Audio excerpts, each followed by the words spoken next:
Think about this. Every single person on Earth receives the exact same amount. It doesn't matter how rich you are, doesn't matter how powerful you become, or where you live. The distribution is completely, flawlessly equal. 24 hours. It is a stark, indisputable reality. You can't create it, you can't replace it, and there is literally no amount of wealth that can buy it back once it's gone. Yet, the world's most powerful corporations, they spend billions of dollars hiring the sharpest psychological and engineering minds on the planet just to fight for a few more seconds of it. They're studying your habits, tracking your movements, all just to claim a tiny fraction of your waking life.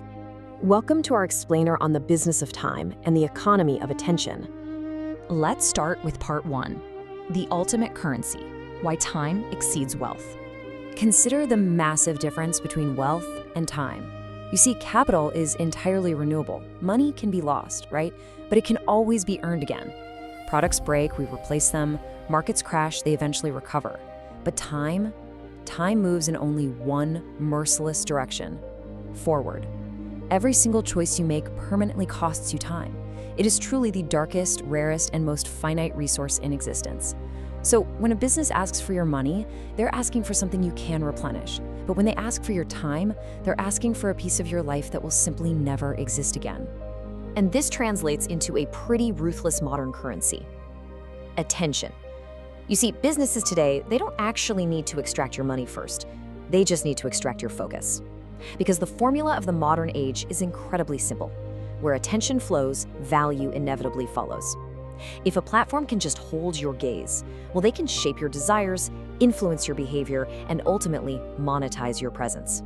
Attention is the bridge between your finite time and their infinite profit. Which brings us to part 2, the economy of attention, harvesting seconds.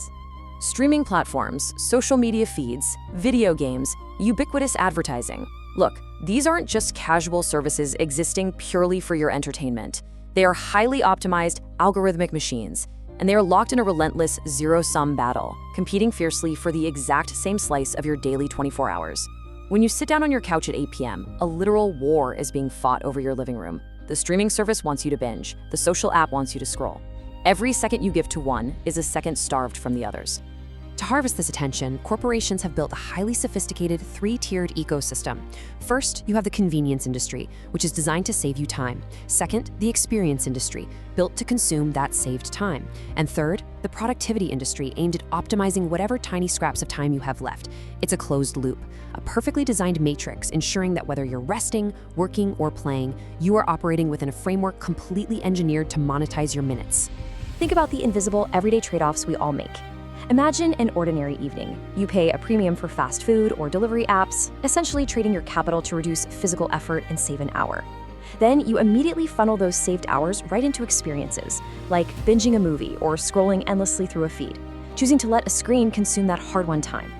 Finally, feeling the mounting pressure of the modern world, you buy productivity tools, read self-help books, or subscribe to AI software, just to desperately squeeze more efficiency out of tomorrow.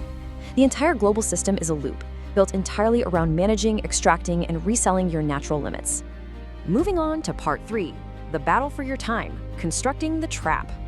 Here's the thing, the most successful businesses in the world rarely want a single isolated transaction. No, they want total integration into your life. They seek out subscriptions, they build communities, they engineer habits. They embed themselves right into your daily routines. They're designing deep psychological loops to secure your recurring engagement. Why? Because recurring attention grants them immense, unchecked power over your behavior. A one-time purchase? Well, that's just a spike in revenue. But a daily habit? A literal compulsion to check an app first thing in the morning? That is a permanent pipeline straight into your consciousness. To really grasp the sheer scale of this trap, look at how the internet radically accelerated human interaction. It all started with communication. Almost overnight, the barrier to reaching you instantly just vanished. Your attention was suddenly available to anyone, anywhere, at any given moment. The silence of isolation was completely replaced by the constant low-level hum of connectivity. Next came entertainment. An overwhelming, practically infinite volume of content became instantly available right in your pocket. Thousands of servers fiercely competing for the exact same idle hours in your evening. Before all this, boredom was just a natural state. It led to rest or maybe creativity, but now, Boredom is a vacuum immediately filled by algorithms perfectly tuned to your specific psychological vulnerabilities, feeding you exactly what you need to see to stay perfectly still. And finally, work and learning. While technology absolutely birthed boundless opportunity, it simultaneously engineered an inescapable web. Your personal devices morphed into these glowing portals where all these demands, emails, messages, algorithms, alerts, they strike you simultaneously, effectively paralyzing your focus. The boundaries between the office, the theater, and your home have completely collapsed into a single rectangle. You are now reachable and attainable and employable all at once. Now for part 4, the final human trade, the illusion of the product. This brings us to the deep psychological truth of the modern market. Most companies, they're actually no longer selling physical products. They're selling convenience, attention, experiences, connection, emotion. They are selling the hope that you might just become a slightly better version of yourself. When you buy a smartwatch, you aren't really buying metal and glass. You're buying the feeling of control over your day. When you download a social app, you're trading your privacy for the illusion of connection. These entities are facilitating deep, emotional trades built entirely on the invisible, silent foundation of your lifespan. Which leads us to the silent, existential question underlying our entire modern world. Will you spend your time with us? Every app, every brand, every glowing notification on your screen is quietly asking you this question every single day. It's a soft whisper, constantly vying for the absolute most precious thing you possess. Consider what life's greatest luxury actually is. Wealth is heavily focused on owning, and as we've established, money can always return. But true freedom is focused on experiencing and choosing. Those moments cannot return. At the end of a life, people rarely remember the digits in a bank account. No, they only remember what they experienced. They remember the moments of unbroken presence, the conversations untethered from a screen, the choices made with genuine, unmanipulated agency. Time is not something they own. Time is something they experience. So as you look at your screen today, I want you to deeply reconsider the true cost of your modern interactions. Who exactly is harvesting your seconds? And what are you trading them for?